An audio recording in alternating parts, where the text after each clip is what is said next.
멜이라는 리더십에 관련돼서 아주 유명한 분이 있습니다. 이분이 사람은 무엇으로 성장하는가라는 책에서 여러 가지 원칙을 소개하는데, 그 원칙의 첫 번째로 이분이 의도성의 원칙이라는 말을 합니다. 의도성의 원칙. 삶 속에서 능력을 키우려고 한다면, 관계성을 개선한다든지 더 깊은 지혜의 사람이 된다든지 어떤 난관을 극복하려는 그런 열의가 있다면 의지가 중요하다, 그런 이야기를 합니다. 제임스 앨런이라는 사람의 위대한 생각의 힘이라는 책에서도 사람들은 상황을 개선하려는데 급급한 나머지 자기 개선할 생각을 하지 않는다, 그리고 그것이 결국 자기의 발목을 잡는다, 그런 표현을 했습니다.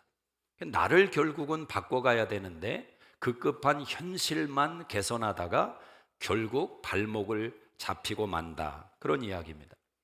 이 맥스웰이라는 분이 아버지가 참 훌륭했던 것 같습니다. 이분이 어렸을 때 아버지가 이런 질문을 했답니다. 통나무 위에 5마리의 개구리, 청개구리가 있는데 이 개구리가 4마리가 뛰어내리려고 했다. 그러면 이 통나무에 몇 마리의 개구리가 남았느냐, 이렇게 물었습니다. 맥스웰이, 어린 맥스웰이 한 마리 남았어요 아빠, 그렇게 대답을 했습니다. 근데 아빠가 틀렸다고 이야기를 합니다. 5마리 남았다. 아니 아빠, 4마리가 뛰어내린다고 했잖아. 그때 아빠가 아주 마음에 담을 만한 이야기를 한 것 같습니다. 이렇게 말했습니다. 마음 먹는 것과 행동하는 것은 다르다. 마음 먹는 것과 행동하는 것은 다르다.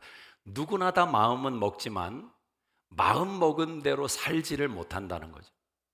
우리가 새해를 시작하면 아마 많은 소원도 생각을 하고 꿈도 생각을 하고 올해는 이렇게 되면 좋겠다, 저렇게 되면 좋겠다, 기대가 있지 않습니까? 그러나 한 해 중반이 가고 한 해 후반이 가면은 많은 사람들이 새해 먹었던 그 기대와 내용을 다 까먹지요. 내가 무슨 생각을 했는지도 기억 못하는 사람이 대부분일지 모릅니다. 왜 그렇습니까? 마음 먹기는 쉽지만 그 마음 먹은 것을 지켜나가는 것은 간단하지 않다라는 겁니다. 올 한 해 동안 여러분 어떤 생각을 하십니까? 만약 생각을 못했다면 오늘 하루만큼이라도 여러분이 시간을 내셔서 이 한 해에 대한 기대를 한번 다시 생각해 보시기를 바랍니다. 그리고 여러분 마음속에 의도성의 원칙을 가지고 올 한 해 나는 신앙 안에서 이러했으면 좋겠고, 삶 속에서 이러했으면 좋겠고, 내가 행하는 비즈니스든 사업이든 어떤 직장이든 이런 모습의 상황들이 일어나면 좋겠다, 그런 의도성을 가지고 여러분이 한번 플랜과 생각을 해보시기를 바랍니다. 성경을 한번 꼭 읽어봐야 되겠다. 올해는 기도하는 시간을 한번 꼭 만들어 봐야 되겠다. 금요 예배 52주 개근을 해야 되겠다. 주일 예배 52주 개근을 해야 되겠다. 작은 의도성의 계획일지라도 그것이 결코 작은 게 아니죠. 여러분의 한 해를 바꿀 수 있는 그런 계획이 될 수 있다는 겁니다. 저는 군대를 갈 때 아주 선명하게 딱 2가지의 계획을 세웠습니다. 의도를 가졌어요. 하나는 혈기를 내지 않고 제대하는 것이 제 군대 목적이었습니다. 2번째는 성경을 많이 읽고 제대를 하는 것. 나름대로 돌아보면은 이 2가지의 내용에 대해서 저는 소기에 달성을 했다고 생각을 합니다. 제가 병장이 되었을 때 한번 거울을 바라보면서 인상을 써보려고 했습니다. 환한 얼굴을 재현하려고 제가 해봤는데 이게 안 되더라고요. 믿거나 말거나 이게 안 되더라고요, 인상이. 그래서 저도 놀랐습니다. 사실은 제가 제대를 할 때 금반지 선물을 하나 받았는데 대구의 김보성이라는 후임 병사가 금반지 선물을 저한테 딱 내놓는 거예요. 손에 꼈는데 제 손에 딱 맞는 거예요. 이유인즉슨 어떤 자기가 큰 잘못을 한 상황이 있는데 제가 화를 내지 않았대요. 그리고 오히려 자기를 격려해줘서 자기가 큰 군 생활에 도움을 얻었노라고, 그러면서 고마워서 휴가 갔을 때 금반지를 사왔는데 제가 잘 때 제 손가락의 크기를 쟀다는 거예요. 그러니까 딱 맞는 거죠. 제가 그런 사람입니다. 군 생활을 하면서 혈기 내는 이 부분, 그 정도의 결의를 했다는 것은 그 전에 제가 얼마나 혈기가 많았다는 얘기입니까? 그것이 하나의 달성이었고, 또 하나는 성경. 저는 군대에서 성경과 관련된 일화, 저 나름대로 간증거리가 많습니다. 여러 개가 있어요. 하나님께서 그런 경험을 하게 하셨어요. 군대에서는 훈련을 받을 때 힘든 상황 속에 악을 지르게 만드는 그런 훈련하는 그런 조교들의 방법이 있습니다. 그래서 막 소리를 지르게 하고 악을 쓰게 하죠.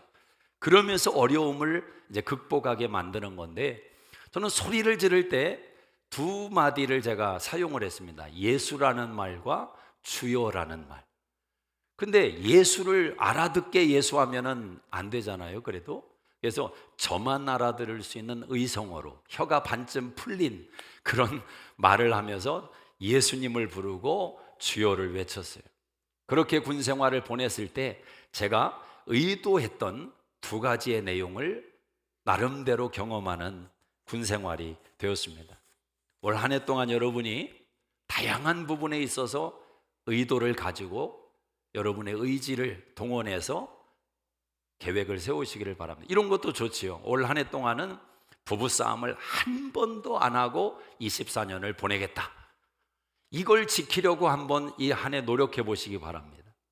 그러면 부부싸움 안 하는 것, 이게 별것 아닌 것으로 끝나는 게 아니라 그 안에 여러분의 자녀들이 얼마나 변할 것이며, 또 부부싸움을 안 하는 그 가정의 온도가 만들어내는 힘이 여러분의 남편의 직장과 사업장을 얼마나 바꿀 것이며, 다양한 효과가 그 한 번의 결의와 함께 뒤따라오는 한 해가 될 것입니다.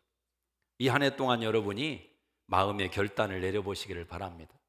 자, 오늘 본문에 보면 이런 의지의 사람, 아주 의지가 단단해 보이는 한 사람이 등장을 합니다. 그러나 이 한 사람이 의지 때문에 자기 인생을 펼쳐가고 이겨내고 만들었다기보다 오히려 이 사람은 의지 너머의 더 큰 힘의 원리를 붙들고 인생을 승리했던 사람입니다. 바로 요셉입니다.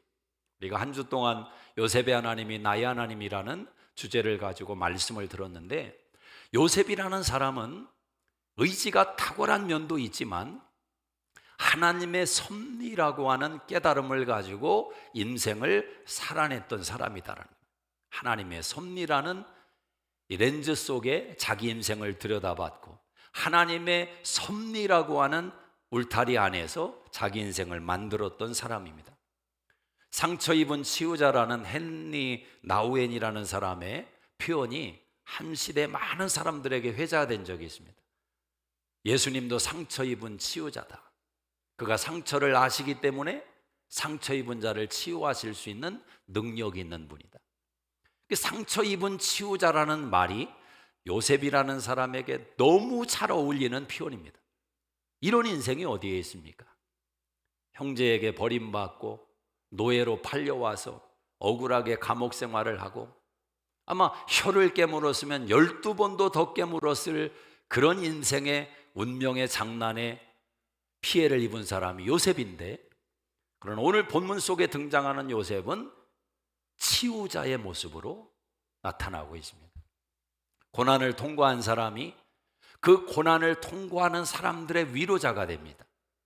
그래서 때때로 하나님은 아주 칠흑같이 어두운 터널을 통과한 인생의 그 역경의 시간을 훈장으로 달아주셔서 그 사람을 사용하시는 기회로 하나님이 만드시기도 합니다.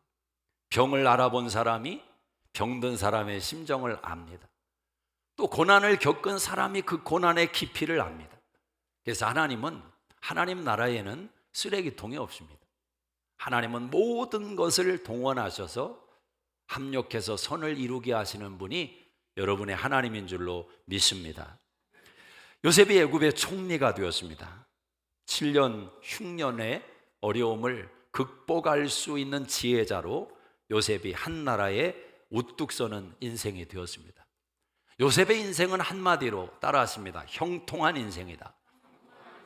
자, 성경은 그렇게 말씀을 합니다. 하나님이 함께하는 요셉은 형통한 인생이다. 우리 한번 따라 하실까요? 하나님이 함께하는 나는 형통한 인생이다. 믿습니까?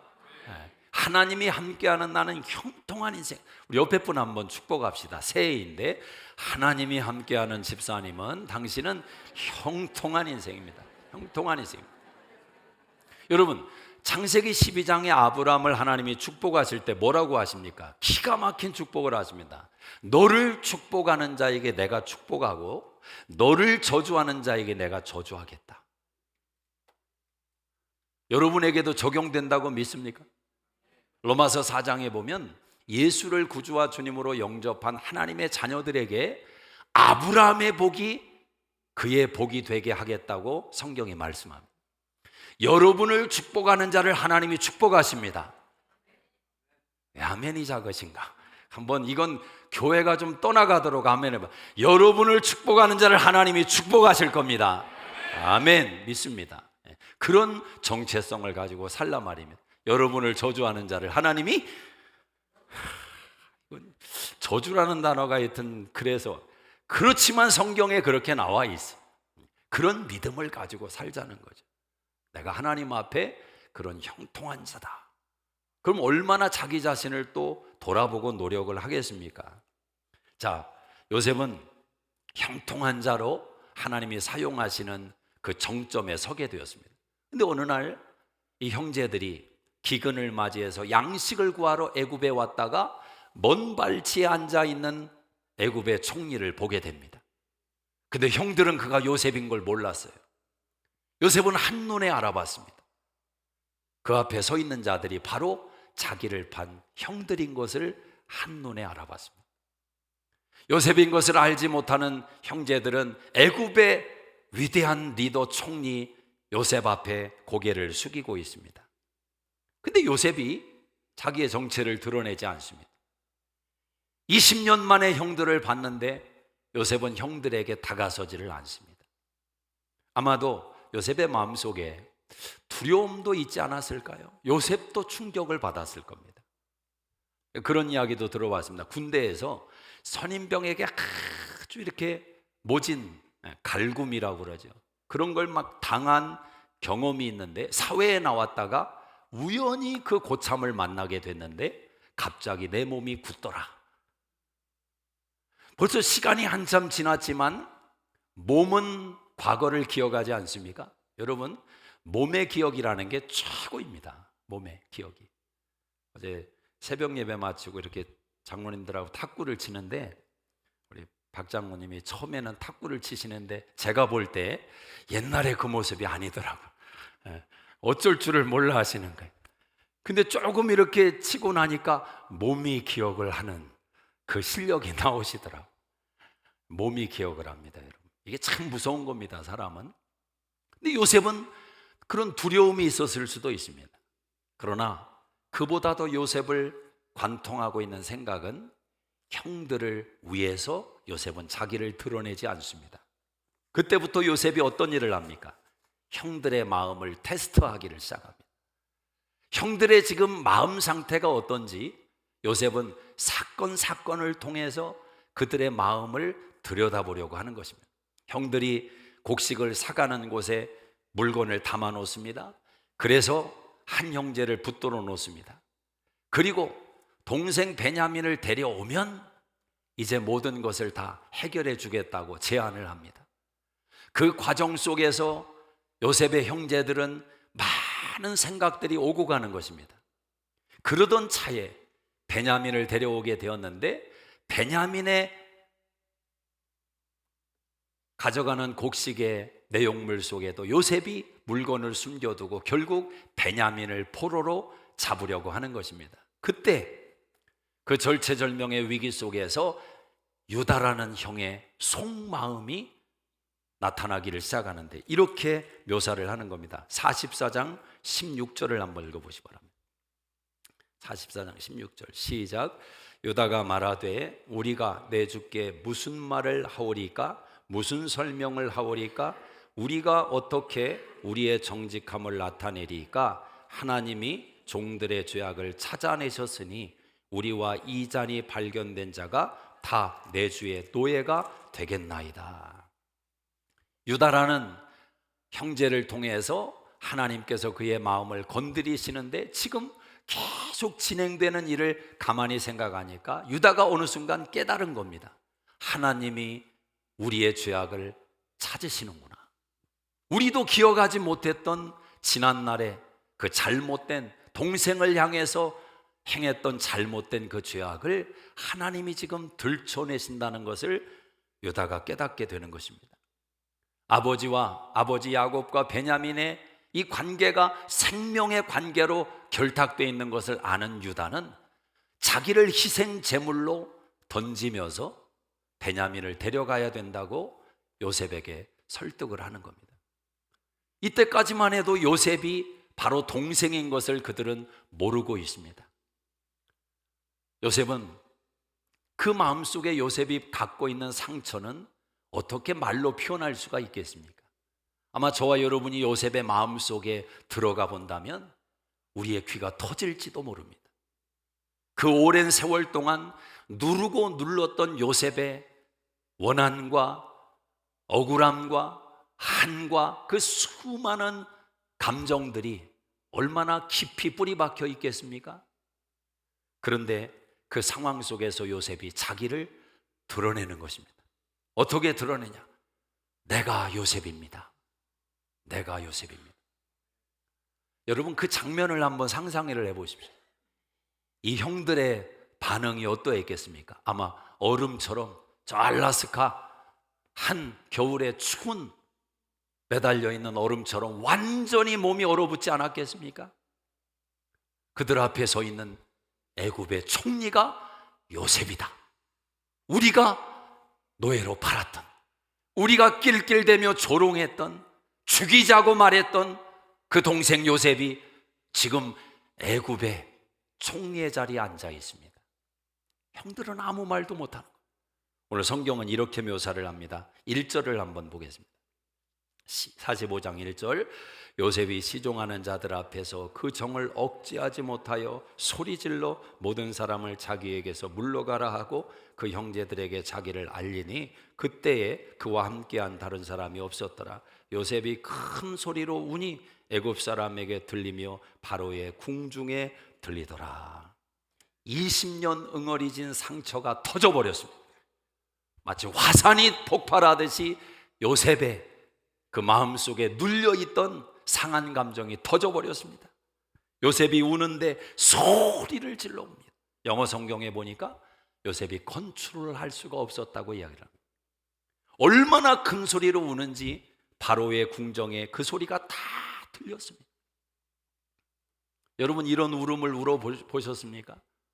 사람이 태어나서 한 두세 번은 이런 울음을 운다고 하죠. 그 중에 정말 사랑하는 사람이 세상을 먼저 떠날 때 그런 울음이 아마 있을 겁니다. 그러나 지금 요셉의 이 울음은 그것과도 비견할 수 없는 저 인간의 깊은 바닥 저변 속에 눌리고 눌려있던 그 응어리진 내용이 폭발하는 울음입니다. 요셉이 울 때 형들은 아무 말도 하지를 못하는 겁니다. 왜? 선명하게 그날이 기억되기 때문에. 구덩이에 던졌고 동생을 바라보면서 낄낄대며 웃었고 동생을 죽이자고 말했고 자신들의 행했던 그 과거의 필름이 한순간에 재현되며 돌아가기를 시작합니다. 요셉의 입에서 이 말이 나옵니다. 내가 요셉입니다. 내가 요셉입니다. 사실 이 고백이라는 것은 요셉에게 있어서는 자기를 발견하는 고백입니다. 자기의 정체성을 확인하는 고백이기도 합니다. 요셉은 애굽의 총리가 됐지만 애굽의 총리가 요셉의 정체성은 아닙니다. 여러분이 어떤 업적을 이루든 어떤 위치에 이르든 얼마나 많은 것을 소유하든 그 내용이 여러분의 정체성의 전부는 아닙니다. 요셉에게 있어서 정체성은 야곱의 아들로서 11번째 아들로서 아버지의 사랑을 받았던 그 정체성이 요셉에게는 필요한 것입니다. 아버지가 특별하게 요셉을 바라보았던 그 미소가 요셉에게는 필요했던 정체성의 내용입니다. 지금은 애굽의 총리가 되어 있습니다. 그러나 지금 요셉은 이렇게 고백을 합니다. 나는 요셉입니다. 당신들이 나를 팔았던 바로 그 요셉입니다. 과거의 상처와 아픔의 자리로 자기를 몰고 가고 있습니다. 여러분, 진정한 자기를 발견하려고 한다면 자기의 과거와 대면하는 용기가 필요합니다. 자기의 과거와 상처와 대면하는 용기가 필요합니다. 사람들이 그 용기가 없어서 얼버무리다가 자기를 결국 발견하지 못하는 상황에 이르는 것입니다. 내가 얼마나 고통을 받았고 내가 얼마나 큰 아픔을 통과했는지 그 과거의 자리로 가서 다시 오늘의 나를 만나야 되는 것입니다. 요셉은 형들에게 정확히 고백합니다. 당신들이 애굽에 판 요셉입니다. 정확하게 말을 하는 것입니다. 보통 사람 같으면 난리가 났을 거예요. 당신들이 형이야. 어떻게 동생한테 그럴 수가 있어? 한참 또 울다가 당신들은 사람도 아니야. 또 한참 울다가 꺼져. 이게 보통 사람들의 반응 아니겠어요? 근데 요셉은 당신들이 애굽에 판 요셉입니다. 선명하게 말을 한 다음에 그 다음에 이런 말을 하죠. 5절을 한번 보시기 바랍니다. 4절 5절 시작. 요셉이 형들에게 이르되 내게로 가까이 오셔서 그들이 가까이 가니 이르되 나는 당신들의 아우 요셉이니 당신들이 애굽의 판자라. 당신들이 나를 이곳에 팔았다고 해서 근심하지 마소서, 한탄하지 마소서. 하나님이 생명을 구원하시려고 나를 당신들보다 먼저 보내셨나이다. 이 뒤에 표현이 기가 막힌 겁니다. 당신들은 나를 애굽에 팔았습니다. 그러나 그것으로 인해서 근심하지 마십시오. 왜냐하면 하나님이 나를 먼저 보내신 겁니다. 하나님을 갖다 집어넣는 것입니다. 언제든지 하나님이 앞에 있으면 인생은 성공합니다. 신앙의 문제는 뭐냐? 우리가 하나님 앞자리에 이름을 올릴 때 문제가 되는 겁니다. 내가 하나님을, 그럼 하나님은 조종의 대상이 되는 겁니다. 하나님은 이용의 대상이 되는 겁니다. 언제나 우리는 하나님의 목적격이 되는 겁니다. 하나님이 나를. 요셉은 선교사적인 마인드로 이야기를 합니다. 하나님이 나를 보내신 겁니다. 내가 여기 팔려왔지만 하나님이 보내신 겁니다. 후자가 전자를 삼키게 만든 거예요. 이런 사람만 과거에 매이지를 않습니다. 여러분, 선교사적인 마인드라는 게 뭡니까? 대개 선교지 하면 우리가 상식적으로 어렵다라는 인식이 있죠. 지금 요셉이 살아온 인생을 객관적으로 들여다본다면 이런 인생이 없는 겁니다. 입에 담을 수 없는 고난의 세월을 통과한 사람이 요셉인데 그 수십 년의 세월의 고생을 한마디의 표현으로 다 덮어버리는 겁니다. 하나님이 나를 보내신 겁니다. 하나님이 나를 먼저 보내신 겁니다. 이런 요셉은 살아오면서 그 모든 어려움과 역경을 어떻게 통과할 수 있었느냐? 바로 이 신앙 때문에 가능했던 겁니다.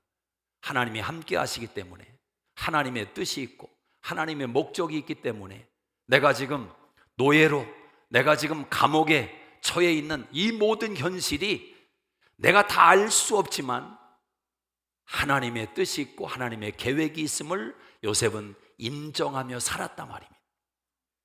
이 차이가 얼마나 큰지 아십니까?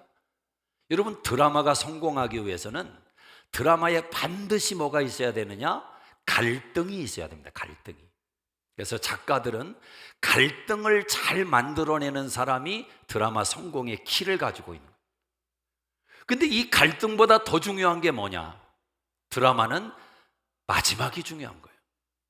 마지막이 해피엔딩으로 끝나지 않으면 얼마나 찝찝합니까? 우리 인생도 드라마와 같습니다. 여러분이 주인공이고 여러분이 옆에 있는 모든 사람들은 조연이 되는 겁니다. 물론 우리의 진짜 주인공은 주님이시죠. 그러나 그 주님께서 우리에게 주인공의 자리를 허용하셨기 때문에 우리가 또 주인공이 될 수 있는 겁니다. 여러분이 주인공이에요. 옆에 있는 사람들은 조연인데 잘 보세요. 조연 역할을 잘하고 있는지. 자, 여러분이 주인공인 이 드라마의 결과를 여러분이 아셔야 됩니다. 그 결과가 해피엔딩으로 끝난다는 사실을 믿는 사람은 살아가는 인생 속에서 만들어지는 드라마의 갈등을 넉넉히 이겨낼 수가 있습니다. 어려운 일이 오고 역경이 올 때 이거 전부 아니야. 내 드라마의 끝은 해피엔딩이다. 이 믿음이 있는 것입니다. 믿습니까? 네. 이 결국을 아는 사람의 담대함을 소유하는 수정인들이 되시기를 주의 이름으로 축복합니다. 따라하십니다. 내 드라마의 마지막은 해피엔딩이다. 해피엔딩이다. 이런 사람은 어제보다 오늘이, 오늘보다 내일이 이 믿음을 가지고 살아가는 것입니다. 물론 여러분의 육체는 어느 정점을 찍고 나면 올라가기가 어렵지요. 쇠할 겁니다. 성경의 말씀대로 육체의 집은 쇠하는 것 아니겠습니까? 장막은 무너질 날이 있습니다. 그러나 우리의 속사람은 날마다 새로워지는 줄로 믿습니다. 근데 저는 이런 생각을 합니다. 육체도 사실은 어느 정점을 찍으면 쇠하지만 땅으로 가라는 하나님 말씀에 순종해야 하기 때문에 쇠하는 순간이 오지만 마지막은 해피엔딩입니다. 우리는 주님의 거룩한 몸으로 부활할 것을 믿는 신앙인들이기 때문에 그렇습니다. 결국은 여러분의 인생의 최고의 육체의 모습으로 우리가 주님 앞에 부활의 영광의 몸으로 부활할 줄로 믿습니다. 자, 그런 면에서 본다면 예수 믿는 사람들은 이 고백이 가능한 겁니다. 모든 것에서 어제보다 오늘이, 오늘보다 내일이 나의 인생은 나아질 것이다. 믿습니까? 따라하십니다. 어제보다 오늘이, 오늘보다 내일이 주 안에서 더 좋아질 것이다. 요한복음 2장의 비밀 아닙니까? 예수님이 함께 하시는 가나의 혼인집에서 예수님이 만든 포도주는 환관장이 맛을 보았을 때 세상과 다르다. 세상은 처음에 좋은 게 나오지만 나중에는 아무거나 주는데 이 집은 처음보다 더 좋은 게 나온다. 저는 우리 수정교회 성도님들과 가정과 인생이 그 말씀에 압도당하는 생애가 되기를 주의 이름으로 축복합니다. 그 믿음, 그 소망을 가지고 사는 거예요. 마지막을 아니까 그렇게 믿는 거예요. 마지막을 아니까, 마지막을 확신하니까. 이런 관점에서 자기 인생을 들여다보는 사람은 하나님의 섭리의 렌즈로 자기 인생을 들여다보는 것입니다. 아, 그래서 그랬구나. 그래서 형들이 내 꿈을 그렇게 싫어했구나. 아니, 별것도 아닌데 왜 형들이 그렇게 내 꿈을 미워하고 싫어했을까? 이제 보니까 이해가 되는 겁니다. 아, 그래서 내가 구덩이에 빠졌구나. 근데 구덩이에 물이 없었어요. 그래서 물이 없었구나. 그때 마침 또 미디안 상인들이 지나갔어요. 그래서 지나갔구나. 보디발 집에 내가 그래서 팔려갔구나. 보디발 아내의 역할이 악한 조연이었구나. 거기서 이해가 되는 거예요. 술 맡은 관원장을 그래서 만났구나. 그래서 하나님의 섭리를 깨달은 사람은 이런 고백이 많아지는 거예요. 따라하시면, 아, 그래서 그랬구나. 그래서 그랬구나. 하나씩 하나씩 이해가 되기를 시작하는 겁니다. 그래서 그랬구나. 그래서 그랬구나. 하나님의 자녀들은 한순간 넘어져도 망하지는 않습니다. 무너지지 않습니다. 믿습니까?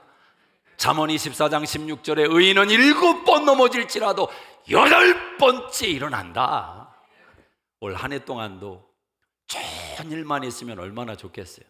그러나 인생은 비가 오는 날도 있는 것이지 1년 365일 해만 떠도 그것도 재미가 없어요. 그러나 큰 비는 없기를 주의 이름으로 축복합니다. 바람은 그렇지요, 바람은. 그러나 인생의 어떤 내용이 불어닥쳐도 우리가 이 믿음으로 살아가는 겁니다. 7번 넘어져 8번째 일어난다. 8번째 일어난다. 의인은 넘어진 자리에서 끝을 맺지 않습니다. 하나님이 일으켜 세우는 줄로 믿습니다. 1:1 양육 제자 교육에 이런 내용이 나옵니다. 인생은 크게 두 부류로 볼 수 있다. 진화론적인 관점과 창조론적인 관점. 여러분, 진화론적인 관점은 뭡니까? 결국 이 생각을 가지고 삽니다. 우연이다, 우연. 내가 왜 미국에 왔으며, 내가 왜 이런 남편을 만나고 이런 아내를 만났으며, 왜 내가 이런 잡을 통해서 일을 하고 있으며, 내가 왜 수종교회를 다니고 있으며, 하나하나 들여다보면서 진화론적인 사고를 갖는 사람은 다 우연이라는 이야기밖에는 하지를 못합니다. 그러나 창조론은 어떻게 말을 합니까? 필연인 것입니다. 내가 왜 미국에 왔는지, 그게 그래서 그랬구나. 하나님께서 나를 통해서 마치 요셉에게 말씀하는 것처럼 나를 먼저 보내신 겁니다. 나를 통해서 우리 가족을 기근으로부터 살려내기 위해서 나를 먼저 여기에 보내신 겁니다. 하나님의 뜻 속에서 자기 인생을 들여다보는 것입니다. 다 계획이 있었다는 겁니다. 다 하나님의 뜻이 있었다는 겁니다. 오늘 여러분을 이 세상에 하나님이 보내셨을 때 아무 의도와 계획 없이 여러분을 보내지 않았습니다. 믿습니까? 하나님의 계획이 있습니다. 하나님의 의도가 있습니다. 하나님의 목적이 있습니다. 2024년도도 마찬가지. 자, 5절을 다시 한번 읽어보겠습니다. 5절 같이 읽습니다. 시작. 당신들이 나를 이곳에 팔았다고 해서 근심하지 마소서, 한탄하지 마소서. 하나님이 생명을 구원하시려고 나를 당신들보다 먼저 보내셨나이다. 7절. 하나님이 큰 구원으로 당신들의 생명을 보존하고 당신들의 후손을 세상에 두시려고 나를 당신들보다 먼저 보내셨나니. 8절. 그런즉 나를 이리로 보내니는 당신들이 아니요 하나님이시라.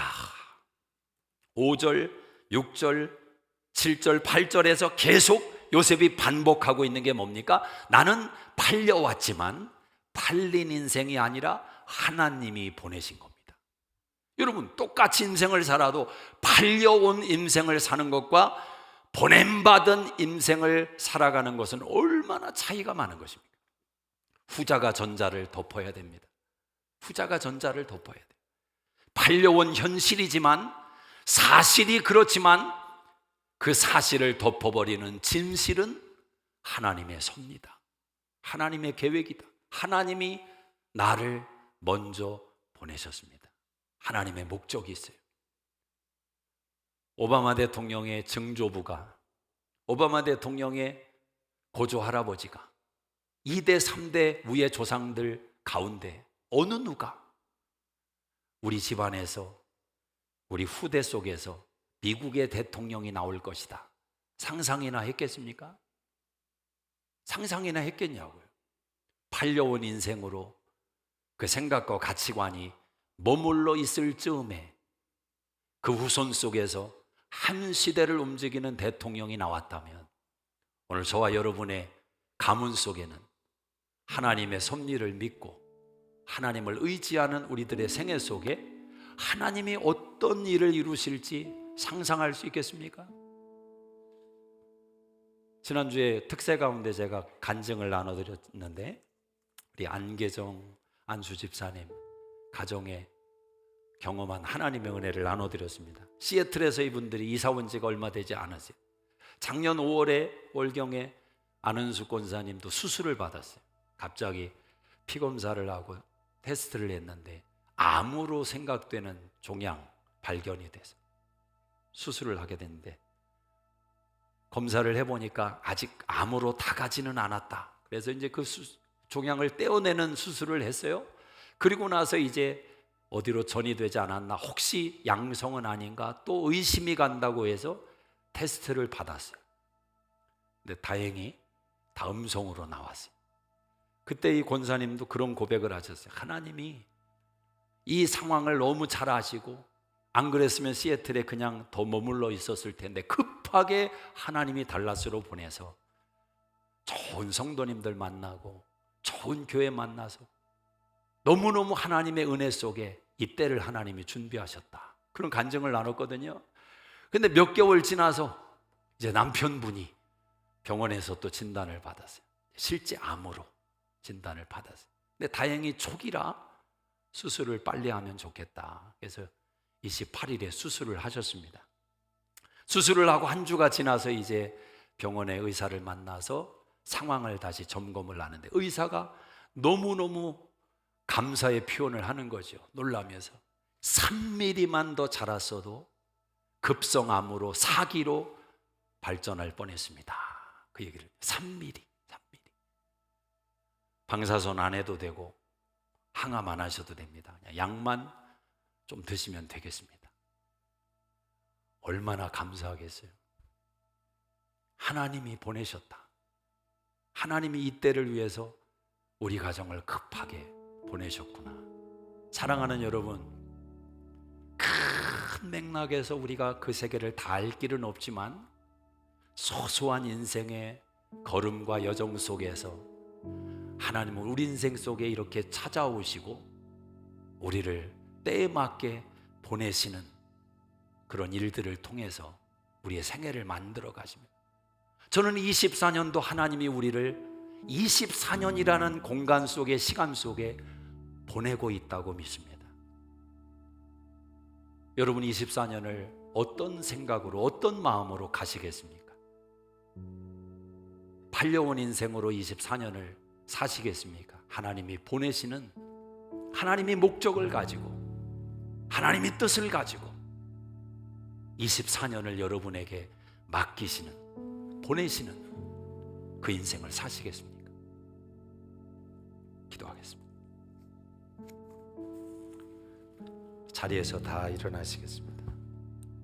조용히 눈을 감고 우리 1분 동안 묵상하실 때 2024년이 하나님이 보내시는 해가 되기를 주의 이름으로 축복합니다.